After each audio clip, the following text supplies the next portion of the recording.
Okay, it is that time, and we, believe it or not, are onto a new book.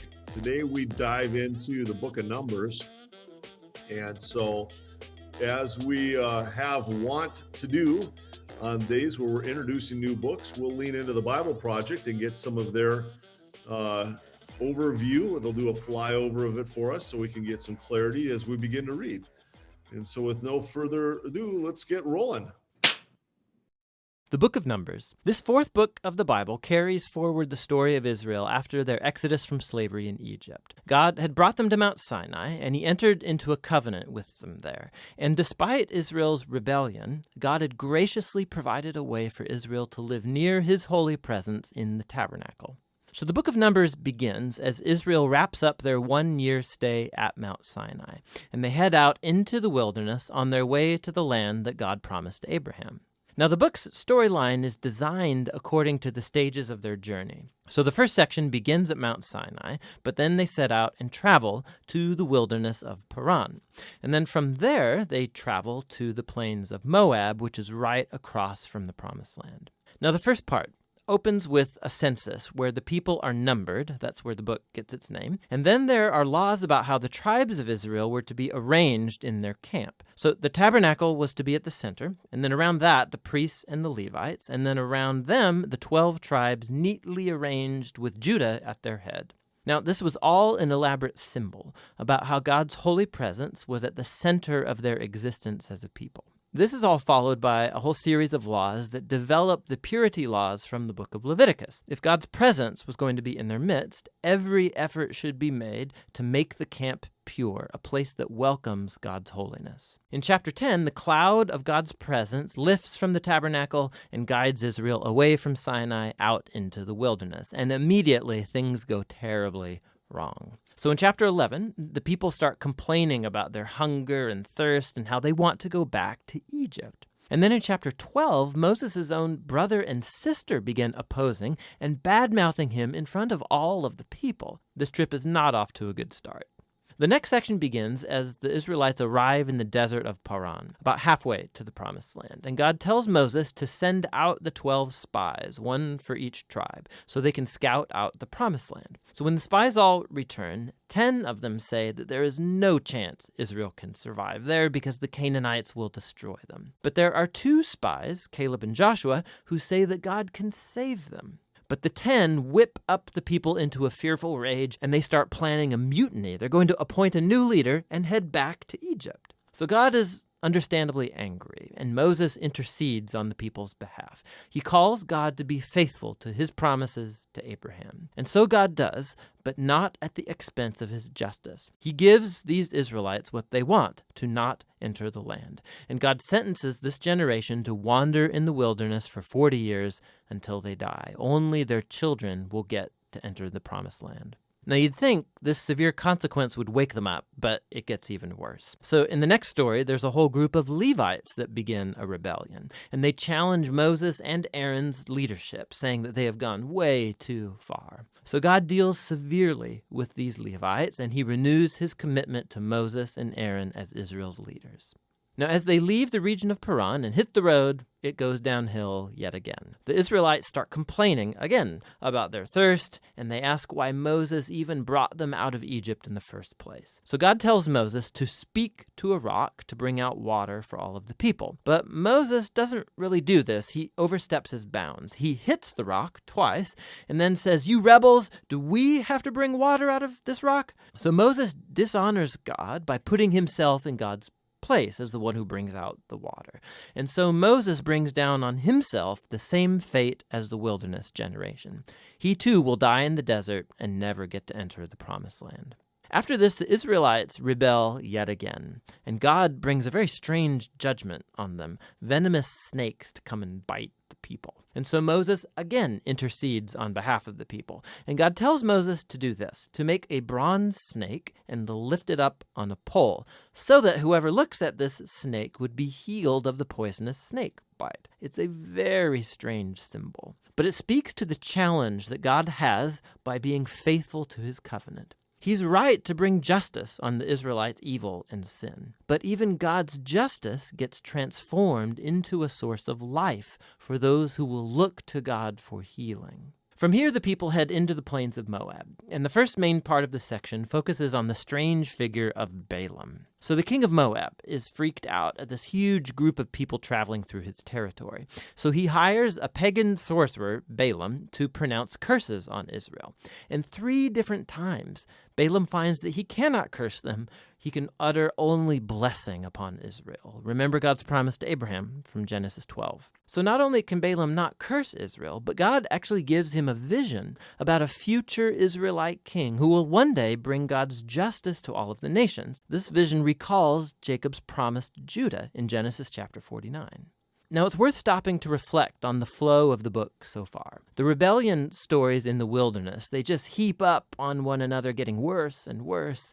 And while God does bring partial acts of judgment on Israel, he's also kept showing mercy, providing food and water along the way. And so the Balaam story, it shows God's grace in bright colors. Because here's Israel. They're down in the camp, grumbling and rebelling, but up in the hills, unbeknownst to them, God is protecting and even blessing them. And it's this contrast between Israel's rebellion and God's faithfulness in the wilderness. That's what made these stories so important for later generations of Israel. So the wilderness stories are retold time and again by later biblical prophets and poets, and even by the apostles in the New Testament. And these stories always serve as a warning that while God will remain faithful to his covenant promises, he will also allow his people to walk away in rebellion and face the consequences. After this, the rest of the book focuses on the children of the wilderness generation, and they begin preparing to inherit the promised land. They take another census of the new generation, then they go on and win a number of battles with the people groups around them, and then a few tribes even begin to settle in the promised land. So the book ends with the new generation poised to enter into the land, and Moses is about to deliver his final words of wisdom and warning. But for now, that's what the book of Numbers is all about. Levites chosen for service. The task of maintaining the tabernacle service is clearly too great for Aaron and his 2 remaining sons to bear alone. So it becomes necessary to choose others for this special religious duty. God could very naturally choose the firstborn of each family, since they are already specially dedicated to him. Instead, God selects the single tribe of Levi to assist Aaron in the priesthood and the tabernacle service. No reason is given explicitly as to why the Levites are chosen, but it could well be because they are the smallest of the tribes and thus easily supported with the offerings available, or possibly because they had already demonstrated their allegiance to God in taking punitive action against those who had worshiped the golden calf, or simply because they are the one with Moses and Aaron as descendants of Levi. I would add one other or perhaps God just picked them, and what made them special had nothing to do with anything other than he chose them. But nevertheless, lots of potential ors. The book of Numbers contains an account of the Levites' selection, beginning with the preface regarding Aaron and his sons. This is the account of the family of Aaron and Moses at the time the Lord spoke to Moses at Mount Sinai. The names of the sons of Aaron were Nahab, the firstborn, and Abihu, Eleazar, and Ithamar. Those were the names of Aaron's sons, the anointed priests who were ordained to serve as priests. Nadab and Abihu, however, died before the Lord when they made offering with unauthorized fire before him in the desert of Sinai. They had no sons, so Eleazar and Ithamar served as priests during the lifetime of their father Aaron. The Lord said to Moses, "Bring the tribe of Levi and present them to Aaron, the priest, to assist him and to perform duties for him and for the whole community at the tent of meeting by doing the work of the tabernacle. They are to take care of all the furnishings of the tent of the meeting, fulfilling the obligations of the Israelites by doing the work of the tabernacle. Give the Levites to Aaron and his sons. They are the Israelites who are to be given wholly to him. Appoint Aaron and his sons to serve as priests. Anyone else who approaches the sanctuary is to be put to death." The Lord also said to Moses, "I have taken the Levites from among the Israelites in the place of the first male offspring of every Israelite woman. The Levites are mine, for the firstborn are mine, for all the firstborn are mine. When I struck down all the firstborn in Egypt, I set apart for myself every firstborn in Israel, whether human or animal, they are to be mine. I am the Lord." The Lord said to Moses, "Take the Levites from among all the Israelites and make them ceremonially clean. To purify them, do this: sprinkle the water of cleansing on them, and have them shave their whole bodies and wash their clothes. So they will purify themselves. Have them take a young bull with its grain offering and the finest flour mixed with olive oil. Then you are to take the second young bull for a sin offering. Bring the Levites to the front of the tent of meeting and assemble the whole Israel community. You are to bring the Levites before the Lord, and the Israelites are to lay their hands on them. Aaron is to present the Levites before the Lord as a wave offering from the Israelites, so they may be ready to do the work of the Lord. Then the Levites are to lay their hands on the heads of the bulls, using one for a sin offering to the Lord and the other for a burnt offering, to make atonement for the Levites. Have the Levites stand in front of Aaron and his sons and then present them as a wave offering to the Lord. In this way, you are to set the Levites apart from other Israelites, and the Levites will be mine. After you have purified the Levites and present them as a wave offering, they are to come and do their work at the tent of meeting. From among the Israelites, I have given the Levites as a gift to Aaron and his sons to do the work of the tent meeting on behalf of the Israelites, and to make atonement for them so that no plague will strike the Israelites when they go near the sanctuary. The Lord said to Moses, "This applies to the Levites. Men 25 years old or more shall come to take part in the work at the tent of meeting. But at the age of 50, they must retire from their regular service and work no longer. They may assist their brothers in performing their duties at the tent of meeting, but they themselves must not do the work. This then is how you are to assign the responsibility of the Levites." Moses, Aaron, and the whole Israelite community did with the Levites, just as the Lord commanded Moses. The Levites purified themselves, washed their clothes. Then Aaron presented them as a wave offering before the Lord and made atonement for them to purify them. After that, the Levites came to do their work at the tent meeting under the supervision of Aaron and his sons. They did with the Levites just as the Lord commanded Moses.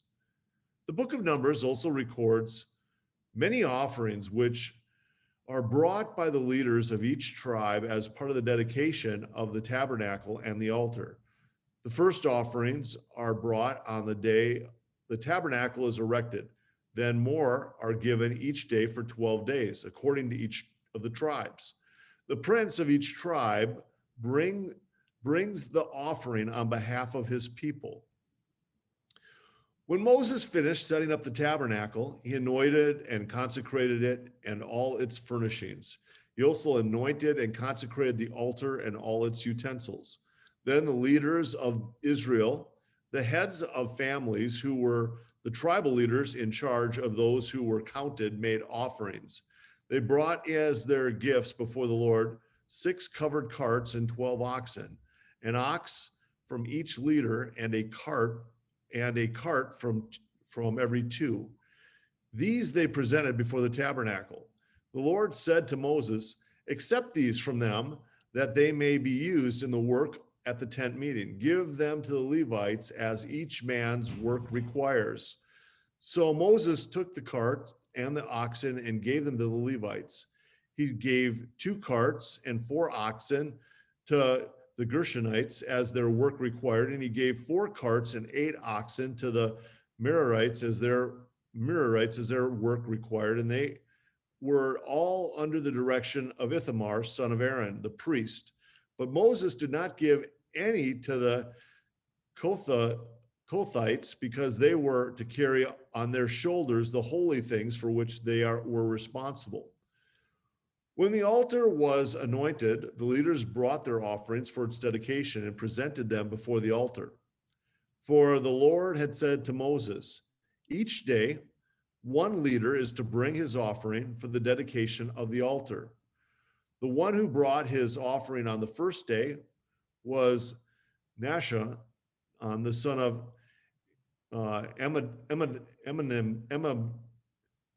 Emamendab, the tribe of Judah.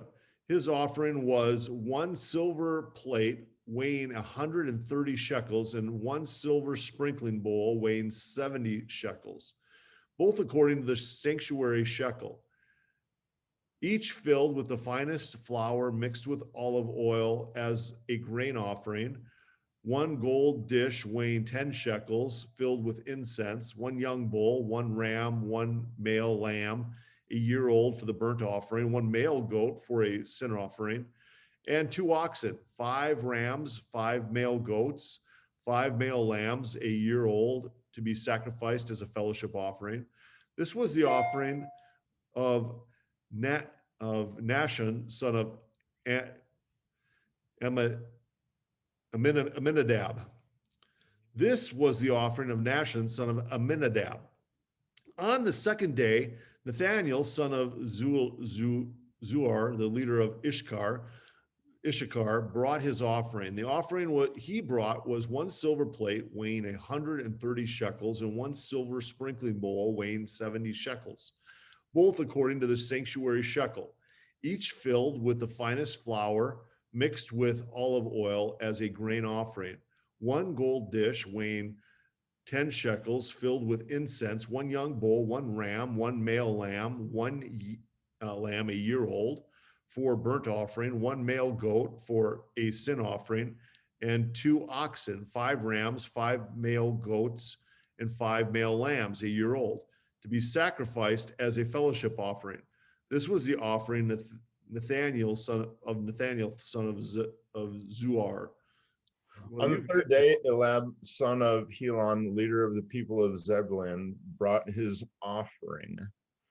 His offering was 1 silver plate weighing 130 shekels and 1 silver sprinkling bowl weighing 70 shekels, both according to the sanctuary shekel, each filled with the finest flour mixed with olive as a grain offering, 1 gold dish weighing 10 shekels filled with incense, 1 young bull, 1 ram, and 1 male lamb a year old for a burnt offering, 1 male goat for a sin offering, 2 oxen, 5 rams, 5 male goats, and 5 male lambs a year old to be sacrificed as a fellowship offering. This was the offering of Elab, son of Helon. On the fourth day, Elzar, son of Shedeur, the leader of the people of Reuben, brought his offering. His offering was 1 silver plate weighed with 130 shekels and 1 silver sprinkling bowl weighed 70 shekels, both according to the sanctuary shekel, each filled with finest flour mixed with olive oil as a grain offering, 1 gold dish weighing 10 shekels filled with incense, 1 young bull, 1 ram, and 1 male lamb a year old for a burnt offering, 1 male goat for a sin offering, and 2 oxen, 5 rams, and 5 male goats, and 5 male lambs a year old to be sacrificed as a fellowship offering. This was the offering of Elzar, son of Shedeur. On the fifth day, Shelemiel, son of Zuradishabad, the leader of the people of Simeon, brought his offering. His offering was one silver plate weighing 100, weighing 130 shekels, and one silver sprinkling bowl weighing 70 shekels, both according to the sanctuary shekel, each filled with the finest flour mixed with olive oil as a grain offering, one gold dish weighing 10 shekels, filled with incense, one young bull, one ram, and one male lamb a year old for a burnt offering, one male goat for a sin offering, and 2 oxen, 5 rams, 5 male goats, and 5 male lambs a year old to be sacrificed as a fellowship offering. This was the offering of Shemuel, son of Zuradad. Okay, on the 6th day, is this you now, Glenn? I don't specifically remember, but if you want to give it to me now, I'll take it. I'll keep going for a little bit. Mark went for a little bit longer. On the 6th day, Elisaph, son of Duel, the leader of the people of Gad, brought his offering. His offering was one silver plate weighing 130 shekels and one silver sprinkling bowl weighing 70 shekels, both according to the sanctuary shekel, each filled with the finest flour mixed with olive oil as a grain offering, one gold dish weighing 10 shekels, filled with incense, one young bull, one ram, and one male lamb a year old for a burnt offering, one male goat for a sin offering, and 2 oxen, 5 rams, 5 male goats, and 5 male lambs a year old to be sacrificed as a fellowship offering. This was the offering of Elisaph, son of Duel. Elisama of Ephraim, on the 7th day, Elisama, son of Amadhud, the leader of the people of Ephraim, brought his offering. His offering was one silver plate weighing 130 shekels, one silver sprinkling bowl weighing 70 shekels, both according to the sanctuary shekel, each filled with finest flour mixed with olive oil as a grain offering, one gold dish weighing 10 shekels, filled with incense, one young bull, one ram, and one male lamb a year old for a burnt offering, one male goat for a sin offering, and 2 oxen, 5 rams, 5 male goats, and 5 male lambs a year old to be sacrificed as a fellowship offering. This was the offering of Elishama, son of Ammanuhud. On the 8th day, Gamaliel, son of Pedazur, the leader of the people of Manasseh, brought his offering. His offering was one silver plate weighing 130 shekels and one silver sprinkling bowl weighing 70 shekels, both according to the sanctuary shekel. Each filled with the finest flour mixed with olive oil as a grain offering, one gold dish weighing 10 shekels filled with incense, one bowl, one ram, and one male lamb a year old for a burnt offering, one male goat for a sin offering, and 2 oxen, 5 rams, 5 male goats, and 5 male lambs a year old to be sacrificed as a fellowship offering. This was the offering Gamaliel, son of Pedazur. On the 9th day, Abidan, son of Gideoni, the leader of the people of Benjamin, brought his offering. His offering was one silver plate weighing 130 shekels and one silver bowl weighing 70 shekels, both according to the sanctuary shekel, each filled with the finest flour mixed with olive oil as a grain offering, one gold dish weighing 10 shekels filled with incense, one bull, one ram, and one male lamb a year old for a burnt offering, one male goat for a sin offering, and 2 oxen, 5 rams, 5 male goats, and 5 male lambs a year old to be sacrificed as a fellowship offering. This was the offering of Abidan, son of Gideoni. On the 10th day, Ahiezer, son of Ammishaddai, the leader of the people of Dan, brought his offering.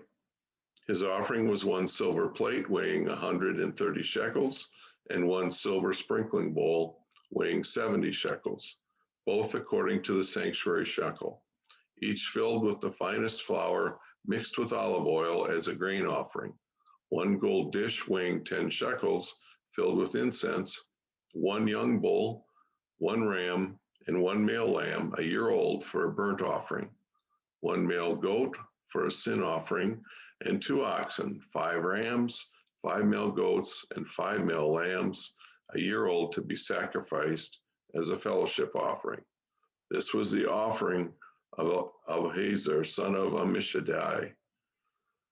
On the 11th day, Pagiel, son of Okran, the leader of the people of Asher, brought his offering. His offering was 1 silver plate weighing 130 shekels and 1 silver sprinkling bowl weighing 70 shekels, both according to the sanctuary shekel, each filled with the finest flour mixed with olive oil as a grain offering, 1 gold dish weighing 10 shekels filled with incense, 1 young bull, 1 ram, and 1 male lamb a year old for a burnt offering, 1 male goat for a sin offering, and 2 oxen, 5 rams, 5 male goats, and 5 male lambs a year old to be sacrificed as a fellowship offering. This was the offering of Pagiel, son of Okran. On the 12th day, Ahira, son of Enan, the leader of the people of Naphtali, brought his offering.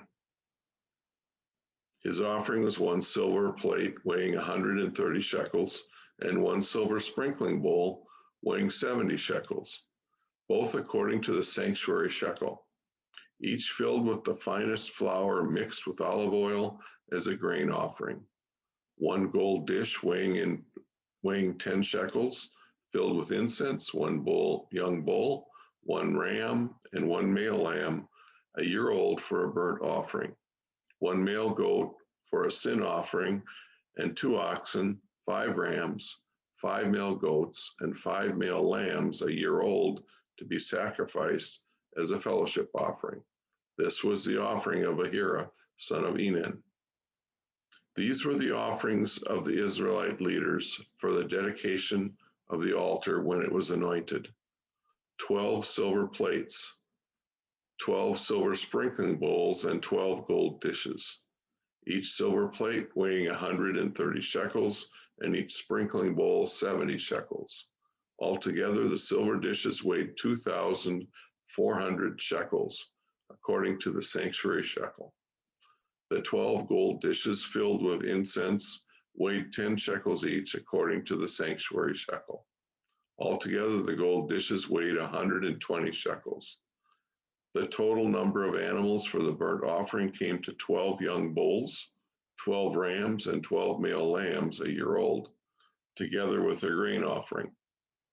12 male goats were used for the sin offering. The total number of animals for the sacrifice of the fellowship offering came to 24 oxen, 60 rams, 60 male goats, and 60 male lambs a year old. These were the offerings for the dedication of the altar after it was anointed. When Moses entered the tent of meeting to speak to the Lord, he heard the voice speaking to him from between the 2 cherubim above the atonement cover on the Ark of the Covenant law. In this way, the Lord spoke to him. The Lord said to Moses, "Speak to Aaron and say to him, when you set up the lamps, see that all seven light up the area in front of the lampstand." Aaron did so. He set up the lamps so that they faced forward on the lampstand, just as the Lord commanded Moses. This is how the lampstand was made. It was made of hammered gold from its base to its blossoms. The lampstand was made exactly like the pattern the Lord had shown Moses. What did you guys think of that? Honestly, every time that we had that repetition, the only thing I could hear in the back of my head was "and a partridge in a pear tree." Yeah, that came out in the chat too, right? It sounds like. Did? But didn't it strike you as remarkable amount of shared and relatively equal generosity. Mm. I mean, there's an element of this where I look and I go, each of the tribes participated fully, and they equally sacrificed in a way that was worshipful and honoring to the Lord. And I thought that's really great. And the whole thing about God wanting the first fruit, right, or the first goat and the first lamb, that he had kind of dedicated, that as he left Egypt, it said, all of the firstborn are mine. The very first is to be mine. And it made me think about, when we were first married, Elizabeth and I, and her desire to have us be tithers, and my frustration with that idea, and my desire to, give as the Spirit led, which turned out to be really, unfortunately, low amount of generosity, and her identifying that out loud, and how embarrassed I was at that. Man, I just don't hear God very clearly, or maybe God doesn't lead me in the way of generosity. It's not in me to be selfless. It's in me to be selfish. And I just remember the embarrassment I felt about that when after our first year of marriage, and the decision and the determination, you know what, we're going to give the first of whatever we make to God. And when I look at this, and I think, wouldn't it be something if, everybody lived that way? I mean, what I wonder what we would be able to accomplish for God as we allowed our resources to be dedicated to God. And then I wonder, man, what would happen in our movement if our churches began to give generously, and they all brought their first, and what could we do, globally, if Christians began to live really, really living out the principle of a generous tithe, or a generous life, that our first went to God, and we really leveraged the potential of the kingdom on this earth in this moment. What would happen? Would we be identified as a people most blessed? Would God bless us beyond our capacity to give? I wonder. I think that that's the case for me. As my time in Christianity has kind of progressed, I realized that it's impossible to outgive God. It really is. And when I've been faithful in that type of way, whether it be the 10%, or whether it be the widow that gave everything that she had, um, I think that in every situation, I'm looking at my budget each month, in the past, and I'm like, well, if I give this much, then I'm not going to be able to go visit my children this year. I mean, that's kind of like the decisions I had to make in the first years when I was going back to school. And every single time there was always a way made, whether it was a gift or whether it was something that was taking place. And each time it was just a remarkable thing. And it can be kind of hard to want to tithe if you believe your tithe is supposed to be 10%, and that 10% is like another mortgage. That's a difficult decision to make. But in every situation, I think of the consequences of not doing so, and not doing your part. What ends up happening to the local churches is they close their doors. They have to fire pastors. They have to cut programming. And all of a sudden, everyone's looking around like, why are you guys cutting your programming? Why are you guys doing this or that? And it's a pretty simple kind of an answer, but as we see here in numbers, they were giving quite a bit in comparison to what they were giving. And I just kind of want to know who's making those bowls. There's a lot of bowls going on there. A lot of bowls getting collected. What's Yeah. up with all the bowls? That's a great question. A lot of bowls being made, but as is usually the case, my brain got stuck on something just insignificant. Why did they all have to shave their whole bodies, and how did that go the first time they were told? And where did they get razors and shaving cream, Glenn? I don't know. Yeah, that's an interesting thing. Some of the why of those decisions, I'm a little fuzzy on myself. I mean, seems like a better way for the priest is to grow the long facial hair. I think when I think of priest, I think long facial. What's all this shaving about? That's a good question. A mystery that I'll have to let either someone explain to me someday or leave in the I don't know bucket of my life, which has gotten bigger and bigger as I read the Bible. So you'll circle back to us on that one, Mark? I may not. I may wait. I may wait until you can ask the Lord direct. That might be one you have to hold on to. That's funny. What was anything else you want to kind of identify from the text, or do you want to try to crack a question? Looks like we've got time for at least one. Any of these that jump out at you? What was the significance of the Levites being set apart for God's purpose? What difficulties do we face when we want to be set apart for the Lord? What does this passage tell us about each person's ability to give something to the Lord? How does always receiving make us self-centered? Oh, I don't know about you, Glenn, but I think that 5 is a good one. What do you think? Yeah, I think it kind of reinforces being self-centered when people are always giving you things. So it's a tough place to break out of. If it's always about me, it's always about me. I'm getting. You don't get a lot of time to think I should be giving. I remember it. I remember probably it's been about 3 years now, but I was going to school down in the cities, and I was making sandwiches for a church gathering that I was getting ready to go to, and it was my last day of a 7-day fast, and this was a water fast. So I'm sitting in the kitchen and I'm making all these sandwiches for all these other people, and to say that I was hungry was kind of a little bit of an understatement. But I can't remember a time in my life where I was like more joyful and more happy while I was making those sandwiches. It like makes, when I look back at it now, it makes absolutely no sense whatsoever.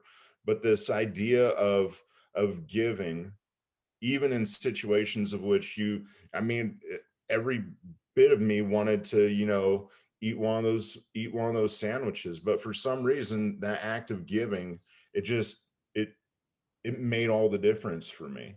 And I find when I'm most alive, I'm most joyful, I'm most happy really at the end of the day is when I'm able to help other people to a certain extent. And in service, there comes this amazing joy that just can't be replaced by anything else. One of the things too, Jacob, about that story that I think is just noteworthy is the power of tithing and learning the discipline of not choosing self-satisfying behaviors. I mean, the thing with tithing and fasting that's similar. It's giving up what you could have had yourself as worship, and in this case, you combined the giving of something to the Lord as worship, and then compounded that blessing with generosity. And so it was like you were heaping generosity into the moment. And so, and you were in the heaping of generosity into the moment of your greatest physical need, you found yourself experiencing great joy. Nothing surprising about that. That self-sacrifice, brings about a sense of internal satisfaction that is inexplainable apart from the realities of the kingdom. But what were you going to say? Oh, just it didn't make any sense to me at the time. I was like, it just kind of freaked me out a little bit, honestly. I was like, what's going on? It was really weird. It was a weird experience. Yeah. But it was cool. Glenn, final having an opportunity to either give in time or skill is something that I've found in my life. It's very rewarding, but it's something you should start when you're younger, and then develop that habit, because That's a young man's game. That giving. well, in some areas of being able to help or give, your body as you grow older starts to be less able, and there are times when you want to, and the body says no, you can't.